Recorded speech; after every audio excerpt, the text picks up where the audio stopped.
Welcome welcome welcome. आप लोगों का फिर से स्वागत है आपके अपने show Dan English words gaming episode 8 में। चलिए आज का दिन, अलग एपिसोड और अलग सिचुएशन। तो बिना देरी के हुए चलते हम आज के सिचुएशन पर। Hello, my dear friend. Here I would like to tell you about the today's situation. That is different one, new one. No sooner did you know exactly, then you know exactly what the exact using of word. Situation 8. Uphill and downdale, it is touted that handling the coronavirus outbreak by India was exemplary. Through the grapevine, it comes in listening that again coronavirus rolls through China. Media and hospitals are swamped with feverish, wheezing COVID-19 patients. Bustling streets look empty. Funeral places are overwhelmed. तो चलिए ये अभी का जो ताज़ा खबर जो कि मीडिया के थ्रू और ये सोर्स के थ्रू ये सुनने में आ रहा है कि फिर से कोरोना जो है वो पाँव पसार रहा है, खास करके चाइना में। और वहाँ पे क्या है कि मीडिया पे थोड़ा स्वतंत्रता उतना नहीं है, वो पूरा दिखा नहीं सकता है। तो जो गुप्त स्रोत से जो सुनने में आता है उसी के आधार पे मैं ये सिचुएशन तैयार किया। और जैसे आप भी वाकिफ है कि इंडिया जो है रियली बहुत ही अच्छा किया था। सोचिए कि अगर गुप्त में इतना दिखा रहा है तो सोचिए रियलिटी में कितना होगा। जबकि इतना पाबंदी, इतना बंदिश है, उसके बाद भी आपको इतना पता चल रहा है, तो समझिए बहुत ज्यादा खराब स्थिति है चाइना में। मैंने means of my saying is that ground reality will be entirely different all together. तो चलिए बिना देरी के हुए शुरू करते हैं आज का पहला word. That is uphill and downdale. This is idiom, uphill and downdale. This is a very famous and very frequent using of that word. This is idiom जिसका मतलब होता है everywhere, uphill and downdale. everywhere की जगह पे आप uphill and downdale का use कर सकते हैं। आज से पहले तक आप लोग एवरीवेयर हम लोग यूज करते हैं, लेकिन आज से मेरे दोस्त uphill and downdale का यूज कीजिए। Umpteen times I said, still I am saying, please try to use standard word, that too from the outset itself. By using itself, you can enhance your ability and potential, and you can show your ability and potential before anyone. ये uphill and downdale मन everywhere के synonyms के रूप में use होता है। पहला example देखिए। पहला example, uphill and downdale you can find corruption. uphill and downdale you can find corruption. everywhere माने सब जगह आपको भ्रष्टाचार दिखेगा। भ्रष्टाचार ही भ्रष्टाचार दिखता है। दूसरा एग्जाम्पल देखिए, English is required uphill and downdale. ये इंग्लिश ही है जो आजकल सर्वत्र सभी जगह जरूरत होता है इसका, इसलिए मैं इसको बनाया या लिखा एग्जाम्पल के तौर पे। English is required uphill and downdale. आप सेंटेंस को देखिए, ये थोड़ा पैसिव में दिया हुआ है। यदि सेंटेंस से रिलेटेड कोई प्रॉब्लम होता हो, ग्रामर से रिलेटेड कोई प्रॉब्लम होता हो, तो please knock the door of the den and English and make a beeline to den and English. Certainly guarantee within few days itself you can transform altogether. पहले show में भी हम लोग discuss कर चुके हैं English का कितना महत्व है। Means you have to pay attention for that part, then you know exactly how to get a good job in particularly MNC। और हम आप लोगों से यही गुजारिश करेंगे कि ये दिन छोड़िए कि ये इंग्लिश इतना डिफिकल्ट है, ये है वो है, कुछ भी नहीं है। हम लोग बहुत ही आसान तरीके से इंग्लिश सिखाते हैं, वो भी मात्र 45 दिनों में है। Third example is uphill and downdale only one name is heard, who is none other than our respected PM। मैंने आजकल आपको मैं ये कहना चाहा कि आप सभी जगह सुनते होंगे एक नाम, जो कि वो और कोई नहीं, हमारे रेस्पेक्टेड, लवेबल और सबके ऑनरेबल प्राइम मिनिस्टर जी हैं। तो इसलिए मैं इसको एग्जांपल में दिया, uphill and down dale only one name is heard, who is none other than our respected PM। चलिए, Hello my dear friend. Hello my dear friend. I would like to tell you one thing which is very necessary. My urge, my respect, my request, my suggestion. Please pay attention over that part, each and every things, so that you know exactly how to use, how to play with the word. No sooner did you start playing with that word, 100% you can make a place among that people, those who are well words. मैं और पहले से ही आपको बता रहा हूँ कि word के साथ आप प्ले कीजिए, उसको खेलिए। मैंने डिफरेंट डिफरेंट सिचुएशन में डालिए, एक वर्ड को आप अम्पटीन टाइम से यूज कीजिए, तब जाकर के दोस्त मेरा वो वर्ड आपका अपना होगा। मतलब कभी आगे लगाइए, कभी पीछे लगाइए, जो मैं क्लास में करवाता हूँ, कभी आगे लगाइए, कभी पीछे लगाइए, कभी बीच में लगाइए, तब आपको पता चलेगा कि इसका एग्जैक्ट यूजिंग क्या है। केवल आप याद कर लेंगे तो वर्ड आपका नहीं होगा। आज याद करेंगे, कल आप 50% भूल जाएंगे और 2-4 दिनों के बाद पूरा ही भूल जाएंगे। मैं हम्बल रिक्वेस्ट कि वो आपको काम में नहीं आएगा। यदि काम में लाना है, यदि एग्जाम में भी आपको अच्छा करना है तो ज्यादा से ज्यादा लिखिए, ज्यादा से ज्यादा बोलिए, उस वर्ड को यूज कीजिए और दिन में ये निर्णय लीजिए कि ये 10 वर्ड है नया, इसको मुझे आज यूज करना है। अगर यूज नहीं करेंगे तो वर्ड आप भूल जाएंगे। जैसे यहाँ पे मैं देखता हूँ कि सब लोग याद करते हैं, 4 दिन 5 दिन के बाद वो भूल जाते हैं। चलिए आज का मेरा ये दूसरा वर्ड रहा, that is taut. Taut, taut that is a verb. Taught means होता है टॉक अबाउट और प्रेज फॉर समथिंग रिपीटेडली, जिसका बार बार किसी चीज का बड़ाई करना या किसी चीज के बारे में बात करना, बार बार repeatedly again and again. If you talk about particular things at that time you can use tout.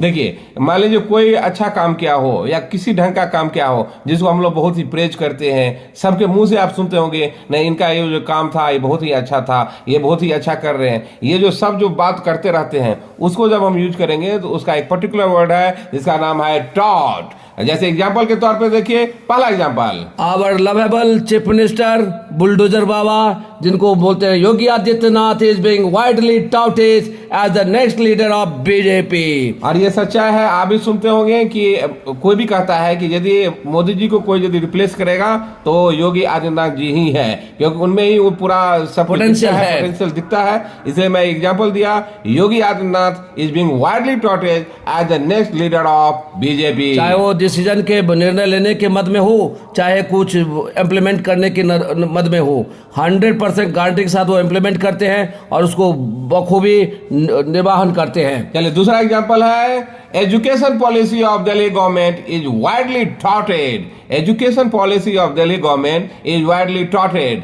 देखिए, आप सबके मुंह से सुने होंगे कि जो आम आदमी पार्टी का जो गवर्नमेंट जो सरकार चल रही है दिल्ली में, उनका यदि एक पॉलिसी अच्छा है तो एजुकेशन पॉलिसी है। खास करके जो गवर्नमेंट स्कूल का जो पूरा ये कायाकल्प किए हैं उसके बारे में सब चर्चा करते हैं। तो इसलिए मैं कोई पार्टी विशेष से ताल्लुक नहीं रखता हूं, न किसी पे टिका चिप्पी करता हूं, लेकिन मेरा ये कहना है जिसका अच्छा है अच्छा बोलना चाहिए। तो दूसरा एग्जाम्पल है, education policy of Delhi government is widely touted. And दूसरा एग्जाम्पल देखिए, we are touting about implementing new education policy since inception. Inception means होता है शुरुआत से, और ये देखिए टॉटिंग मीन्स बहुत ज्यादा। यहाँ पे 2 एग्जाम्पल में आप देखिए, उसमें हम प्रेज किए हैं, बड़ाई किए हैं, और ये 3rd एग्जाम्पल में है जिसके बारे में बात किया जाता है। तो देखिए, we are touting about implementing new education policy since inception. Implement means होता है लागू करना, इंसेप्शन मीन्स होता है शुरुआत से। मैंने जब से न्यू पॉलिसी आया एजुकेशन पॉलिसी, तभी से मैं कह रहा हूं कि इसको लागू होना चाहिए, इसके बारे में हम बात करते हैं। तो इसलिए देखिए, टॉट का क्या 2 तरह से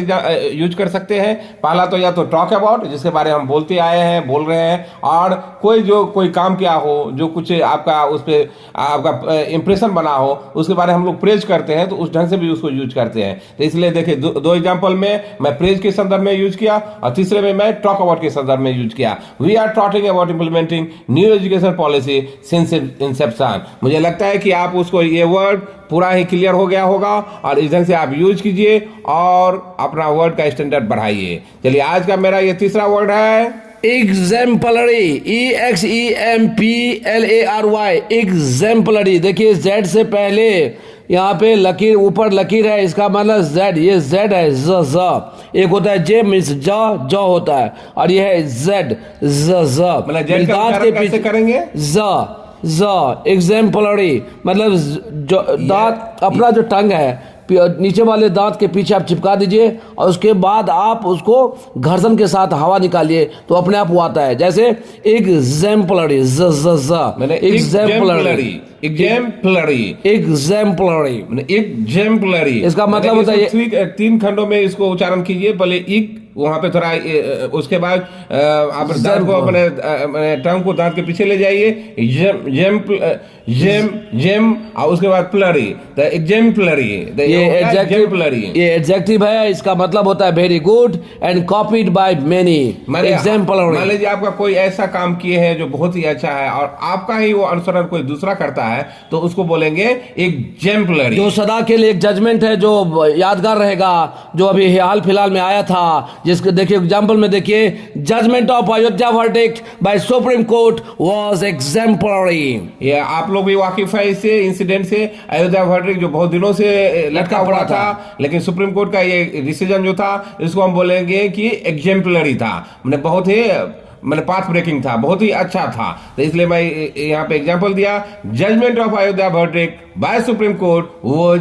एग्जाम्पलरी। दूसरा एग्जांपल देखिए, Handling the corona situation was really exemplary. Handling the corona situation was really exemplary. एक बात ध्यान दीजिए, WAS को वाज नहीं पढ़ेंगे, वाज पढ़ेंगे WODGE। वाज मिस होता है बहुत बड़ा टुकड़ा, लेकिन WAS बने was और एग्जाम्पलरी देखिए, handling the corona situation was really exemplary. और आप लोग भी जानते होंगे कि भारत सरकार के द्वारा जो कोरोना का सिचुएशन जो उसमें पेंडेमिक था उसको जो हैंडल किया था वो सब तारीफ किए थे, तो इसी पे मैं ये बनाया और ये सिचुएशन डाला और इस पे एग्जांपल दिया, handling the corona situation was really exemplary. तीसरा एग्जांपल देखिए, teaching grammar bye Dan and English is exemplary. Teaching grammar bye Dan and English is exemplary, मतलब ग्रामर पढ़ाने का जो तरीका है डैन इंग्लिश का बहुत ही अलग है, अनोखा है। अभी तक जो आप ग्रामर पढ़े होंगे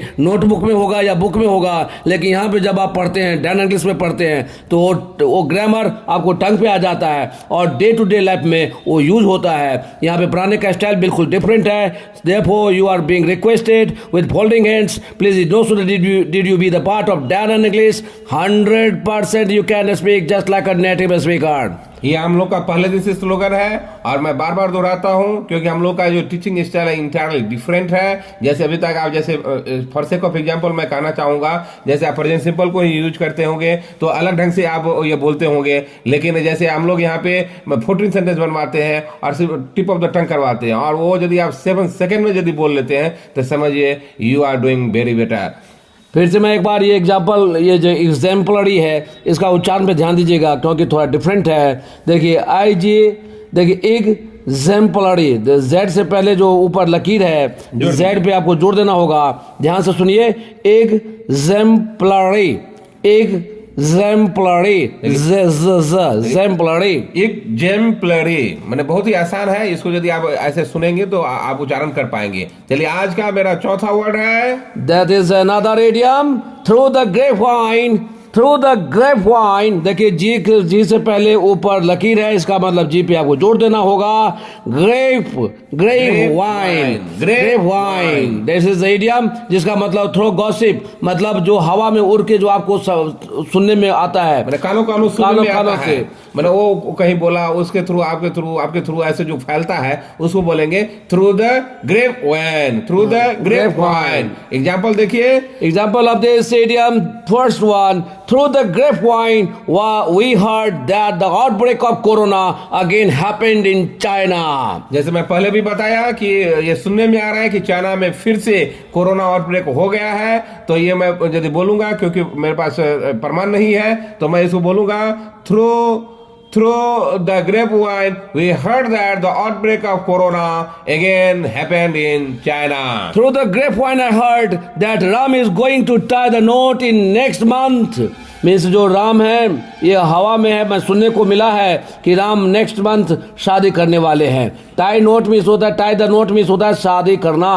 समझ गए? तो आप देखिए ये वर्ड के अंदर भी वर्ड रहता है, जो एग्जाम्पल में भी जो आता है मैं उसको भी खोलने का कोशिश करता हूँ, उसको भी बताने का कोशिश करता हूँ। मतलब ध्यान से सुनिए, जो पूरा शो अगर आप सुनेंगे तो आपको 10 वर्ड के नाम से आप आएंगे, लेकिन यहाँ पे 30 वर्ड आपको सुनने को मिलेगा, अच्छा वर्ड मिलेगा। No sooner did you be the part of this show, 100% you can enhance your knowledge, enhance your word, enhance your everything regarding news. तो मैं आपको ये बोलूंगा, यदि आपको ये अच्छा लगता हो तो प्लीज लाइक कीजिए, सब्सक्राइब कीजिए और शेयर भी कीजिए। और केवल यहाँ पे 10-15 मिनट आप यदि बिताएंगे तो बहुत कुछ सीखने को आपको मिल जाएगा। और 10 वर्ड के लिए आप आएंगे तो हो सकता है कि 30 वर्ड भी आप लेके जाएंगे, क्योंकि मैं एग्जाम्पल भी बहुत ही स्टैंडर्ड देता हूँ, क्योंकि मैं शुरू से बोल रहा हूँ कि हम लोग इस पे ज्यादा काम करते हैं। और ये तीसरा एग्जाम्पल देखिए आज का, at workplace you can hear many rumours through the grapevine. At workplace you can hear many rumours through the grapevine, मैंने जहाँ पे आप काम करते हैं वहाँ आप कानों कान बहुत आपको रूमर्स सुनने में आता है। तो वही मैं बोला कि eight workplace you can hear many rumours through the grapevine. My dear friend, try to play with this word through the grapevine. I hope so. You will start using this word, please. आज का 5वां word myriad. देखिए, अगर आपको मालूम नहीं होगा इसका उच्चारण तो ज्यादातर आदमी मीरियाड बोलता है। देखिए, एम पे पहले वो लकीर है तो इसका मतलब एम पे आपको जोर देना होगा। मीरियड क्या बोलेंगे इसको? मीरियड। दिस इज नाउन भी है और एडजेक्टिव है। इसका मतलब होता है very large number of something, मतलब बहुत संख्या में, बहुत ज्यादा, बहुत आयात संख्या में। देखिए एग्जाम्पल से आपको क्लियर हो जाएगा। पहला एग्जाम्पल है myriad choices before you, मैंने आपके सामने बहुत सारे चॉइसेज है, तो मैं इसको यदि बोलूंगा तो myriad choices before you। जैसे कंपटीशन में भी देखिए, आप अगर मान लीजिए एक जगह नहीं हो पाते हैं तो दूसरा चीज है, उसमें आप अपना भाग्य को आजमा सकते हैं, क्योंकि मैंने आपके पास अपॉर्चुनिटी बहुत ज्यादा है। मैंने अपॉर्चुनिटी गैलोर, उसको हम ऐसे भी यूज करते हैं, अपॉर्चुनिटीज गैलोर या रैप्ट ऑफ अपॉर्चुनिटीज, मैंने बहुत सारा है, लेकिन यहाँ पे आप ध्यान दीजिए myriad पे। दूसरा एग्जांपल देखिए, second example of this word, we are suffering from myriad problems.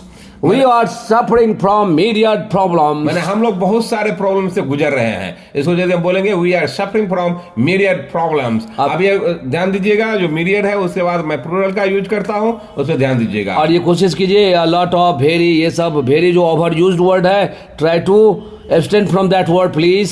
तो ओवर यूज वर्ड को आप यूज मत कीजिए, जो स्टैंडर्ड या नया उसके जगह पे दिया जाता है उसको यूज कीजिए, तो आपका लैंग्वेज इनहांस होगा। अभी मैं एब्सटेन बोला, एब्सटेन मतलब होता है दूर रहना, एब्सटेन ABSTAIN, एब्सटेन मतलब दूर रहिए। Third example of this word, myriad options, you have to opt for getting success। मैंने आपके पास बहुत सारा ऑप्शन है, मैंने myriad option you have to opt, आपको बहुत सारा ऑप्शन को अपनाना पड़ेगा। ऑप्ट माने अपनाना, OPT ऑप्ट माने अगर आपको सफलता पाना है तो नेचुरली एक आजकल का युग जो है बहुत कॉम्पिटिटिव एरा है, तो इसमें आपको ऑप्शन को खोल के रखना पड़ता है। लेकिन मेरे दोस्त, मैं यही कहूँगा, जो आप पहले करते हो उस पर पूरा फोकस कीजिए, उसके बाद दूसरे ऑप्शन के बारे में सोचिएगा। चलिए आज का छठा वर्ड है, that is SWAMP, swamp. Swamp means होता है टू मच, कवर विथ। देखिए यहाँ पे, देखिए ए के आगे दो बिंदी है, इसका मतलब ये हो गया स्वैम्प। स्वैम्प नहीं पढ़ेंगे, स्वैम्प नहीं पढ़ेंगे, क्या पढ़ेंगे? स्वैम्प। ये वर्ब है, swamp, that is too much, cover with. देखिए एग्जांपल देखिए, hospitals are swamped with patients. Hospital are swamped with patients, माने हॉस्पिटल जो है रोगी से भरा हुआ है, पेशेंट से भरा पड़ा हुआ है। दूसरा एग्जांपल देखिए, car parking is swamped with Toyota car, मतलब कार पार्किंग जो है टोयोटा कार से भरा हुआ है। स्वैम्प्ड मतलब भरा हुआ, मतलब बहुत ज्यादा। Car parking is swamped with Toyota car. जैसे तीसरा एग्जांपल देखिए, high tides swamp the coast, मैंने जो कोस्ट होता है, मैंने सी कोस्ट जो होता है, जब हाई टाइड आता है तो उसे भर जाता है पानी से, इसलिए मैं बोला high tide swamp the coast. तो ये ध्यान रखिएगा, अभी तक जो हम लोग बताए ये वर्ब के बारे में बताए। अभी ये नॉन भी होता है, नॉन होता है तो सॉफ्ट लैंड या वेट लैंड, मतलब दलदल जिसको बोलते हैं, तो उसको मतलब आप स्वैम्प भी बोल सकते हैं, स्वैम्प भी बोल सकते हैं। चलिए आज का सातवां वर्ड, फेवरेस। देखिए ऐप से ध्यान दीजिएगा, ऐप से पहले लकीर है और आय के आगे दो बिंदी है, तो ये आय मतलब हर चीज नहीं है, ये दीर्घी है, मतलब आय को लंबा करके बोलना पड़ेगा। फेवरेस, फे देखिए, फॉ नहीं होता, फॉ नहीं होता है, फॉ मतलब ऊपर वाला दांत के नीचे आप नीचे वाले होंठ को लाना है और हल्का हवा निकालना है। फी ऐप पे जोड़ देना है। फेवरिश, ये एडजेक्टिव है जिसका मीनिंग होता है सफरिंग फ्रॉम फेवर। आज तक हम लोग यूज करते होंगे fever, I am suffering from fever, लेकिन मेरे दोस्त आज से शुरू कीजिए आप फेवरिश। इसका पहला एग्जांपल देखिए, I feel a bit feverish.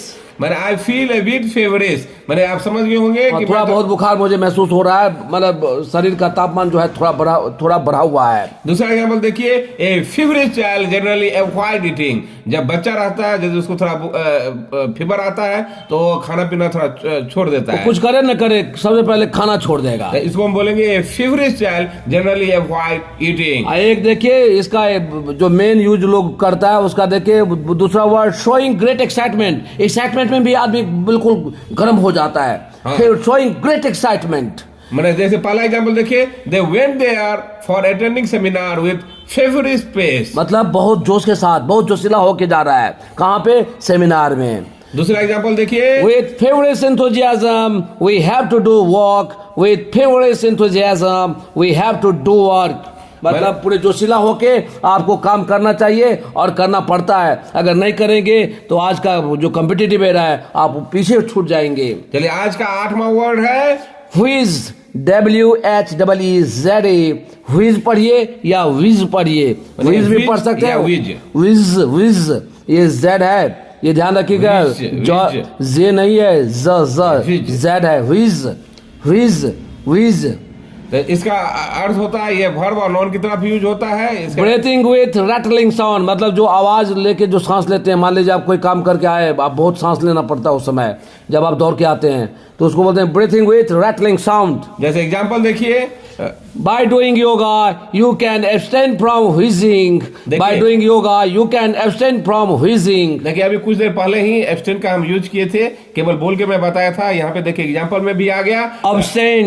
Abstain मैंने दूर रहना, मैंने बाय डूइंग योगा, मैंने आप योगा करने के द्वारा ये जो व्हीजिंग जो आता है, व्हीजिंग, उससे आप दूर रहेंगे। मैंने जो तकलीफ होता है, जैसे कोल्ड में जो होता है आदमी को बहुत ज्यादा देखते होंगे खांसी होता है, करते रहता है, तो उससे आप दूर हो पाएंगे। तो इसलिए दूसरा एग्जांपल देखिए, in winter wheezing and feverish case increase manifold.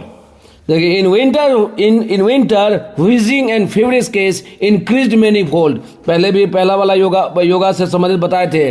Winter में आप देखिएगा जिसको नहीं भी है लगता है कि उसको दमा हो गया है, मतलब ये नेचुरल है, खांसी इतना होता है क्योंकि मौसम वैसा है, एटमॉस्फेयर चेंज हो जाता है, तो इसलिए सर्दी खांसी थोड़ा ज्यादा होने लगता है, इसलिए लगता है कि उसको ये कुछ बीमारी से गुजर रहा है। तो इसलिए होंगे in winter wheezing and feverish case increase manifold. और तीसरा एग्जांपल देखिए, third example of this word is aged old person generally passing through wheezing. Aged old person generally passing through wheezing. मैंने देखते होंगे जो थोड़ा बुजुर्ग रहते हैं उनको ज्यादातर ये दमा वगैरह का बीमारी ज्यादा रहता है, तो उसको इसलिए मैं दिया age old person generally passing through व्हीजिंग।